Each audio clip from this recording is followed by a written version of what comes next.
calculus could wait. She was almost 18, and when she left school in June, she'd be helping him to run the farm. So he ought to be telling her what this was all about. But before Lorna could say anything, a hugely muscled British soldier climbed down from the truck driver's seat. He had 3 stripes across the straining arm of his uniform. A sergeant, she realised, just like her oldest brother, John Joe. For a moment, Lorna wondered where her elder brother was right then. As her father walked toward the sergeant and the truck, a thick-set man whose head was closely shaven but whose chin was not called out, he waved at Lorna and said something to her, his voice harsh and guttural. Even if she didn't understand him, she recognised the language from the newsreels, and her heart leaped to her throat. He was speaking German. He called again, and some of the others laughed.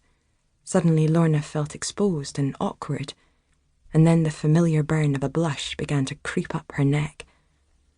The sergeant dropped the tailboard down with a clatter, startling the 3 cats sidling towards the milky cobbles. "Army's been putting up proper fences over at Gosford for a week or so now," he said, "getting the camp secure for these blokes. Don't know why, though. It's not like they'll be chained up or nothing.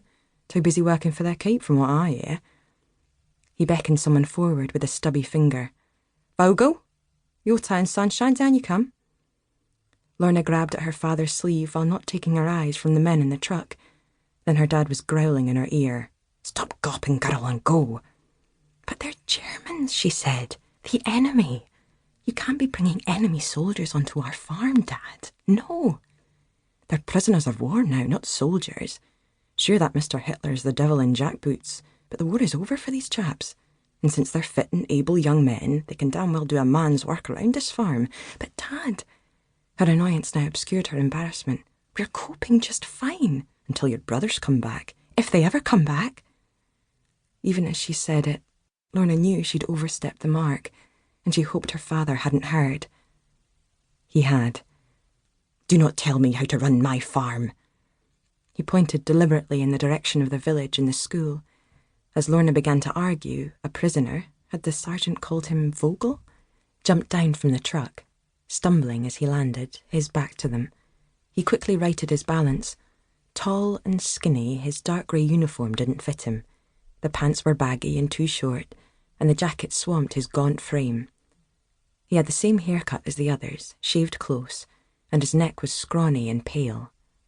He was just a boy, and it looked as if a puff of wind would blow him away.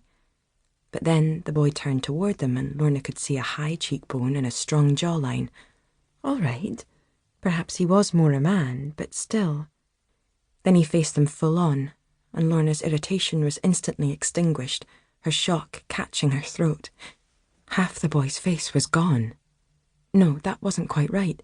His face was there, but from his left temple to his chin, across his cheek and down the left side of his throat, the pale skin had been burned away, leaving raw red scarring, tight and shiny.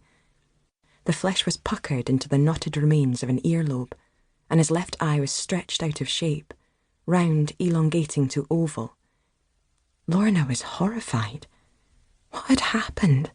What had done that to him? She didn't know what she'd been expecting, but not that. And then an awful thought struck her. Had this terrible damage been inflicted by a British soldier like John Joe? Lorna felt sick at the thought, but still she could not look away. "Christ almighty," her father muttered. Then the sergeant walked in front of her, and the spell was broken. "Don't get too scared, love, he won't bite." He seemed to find her discomfort amusing. "Well, not until he knows you better. Ain't he a horrible sight?" Lorna glanced again toward the prisoner. Had he heard that? The sergeant chuckled.